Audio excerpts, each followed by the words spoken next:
சேலம் மாவட்டம் ஆத்தூரில் உள்ள பாரதிராஜா என்பவர் திருப்பூரில் உள்ள வில்வநிசா கருப்பசாமி என்பவரை அணுகி அவர்களிடம் உள்ள மகளிர் சுய உதவி குழுவில் உள்ள நபர்களை படிப்பறிவே இல்லாத வயதானவர்களிடம் வங்கி கணக்குகளை அவரோட ஜிஎஸ்டி ஓப்பன் பண்ணி வங்கி கணக்கு ஒரு பர் டேவுக்கு 5 கோடி ரூபா டிரான்சாக்ஷன், அது மாதிரி அவங்களுக்கு என்னானே தெரியாது. அந்த ஏழை எளியோர் மக்களுக்கு என்னானே தெரியாத மாதிரி அக்கௌண்ட்டை வாங்குறாங்க. வாங்கிட்டு இவங்க என்ன பண்ணுறாங்க, சைனாவுக்கு அதை கொடுக்குறாங்க.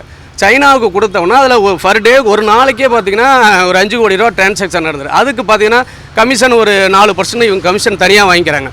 இதெல்லாம் அந்த அக்கௌண்ட்டு சம்மந்தப்பட்டவங்க கொடுத்தவங்களுக்கு என்னானே தெரியாது. அவங்களுக்கு நம்ம எதுக்கு கொடுக்குறோம், இல்லை ஒரு 50,000 10,000 20,000 கொடுத்துட்றாங்க. கொடுத்துட்டு இவங்க எல்லாம் பரிமாற்றமும் பண்ணிக்கிறாங்க. இவங்களுக்கு எந்த தொடர்பும் இல்லாமல் அவங்களோட வங்கி கணக்கு, அவங்க ஏடிஎம் கார்டு, அவங்களோட ஆன்லைன் பரிமாற்றம் இதெல்லாம் வாங்கிக்கிட்டு அவங்களுக்கு என்ன பண்ணுறோன்னே தெரியாது. அவங்களுக்கு செல்லுக்கு மெசேஜ் கூட போகிறதில்ல.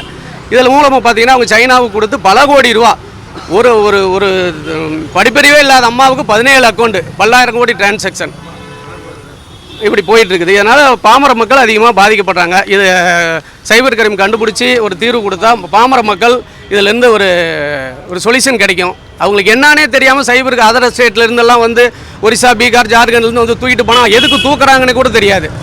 அப்படி ஒருத்தர் தூக்கிட்டு போயிட்டா அவங்க ஏதோ பாதிக்கப்பட்டு வெளியே வந்தோன்னா ஒரு அம்மா மருந்து குடிச்சிட்டாங்க. ஒரு ஆத்தூர்லேயே, சேலம் மாவட்ட ஆத்தூர்லேயே ஒரு அம்மா மருந்து குடிச்சிட்றாங்க.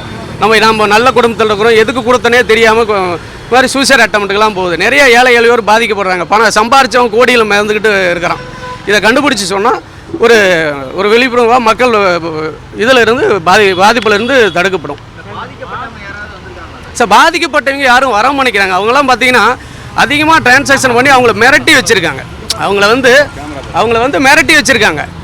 அவங்க வந்து மிரட்டி வச்சிருக்கனால யாருமே வந்து கொடுக்க பயப்படுறாங்க. அவங்களாம் யாரப்பா எங்களுக்கே தெரியல. எங்களுக்கே வந்து பார்த்தீங்கன்னா தெரியாத பட்சம் எப்படி பண்ணணும் வந்திருக்கிறேன். எங்களுக்கு சரியான ஒரு சொல்யூஷன் இல்லை. எதுக்கு நீங்கள் லாயர் கூட்டிகிட்டு வந்தீங்கிறாங்க, காலையிலேருந்து நிற்க வைக்கிறாங்க.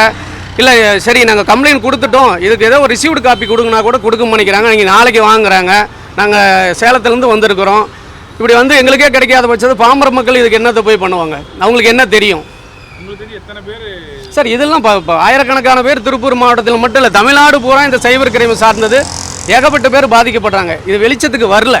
வெளிச்சத்துக்கு வராத பட்சத்தில் இந்த ரம்மி ஆட்டம், கலர் கேமு, இது மாதிரி பார்த்தீங்கன்னா ஏகப்பட்ட கேம் நடக்குது. கேம் மூலிமா என்ன நடக்குதுன்னே தெரியாத பாமர மக்கள் பாதிக்கப்படுறாங்க. சில பேர் இறந்துடுறாங்க, சில பேர் சூசைட் பண்ணிக்கிறாங்க. இது எதுவுமே வெளிச்சத்துக்கு வர்றதில்லை. இதன் மூலமாக ஒரு விழிப்புணர்வு வந்து எல்லாத்தையும் அரெஸ்ட் பண்ணி இதை கண்டுபிடிச்சா ஒரு பாமர மக்கள் பாதிக்கப்பட்டது நிற்கும்.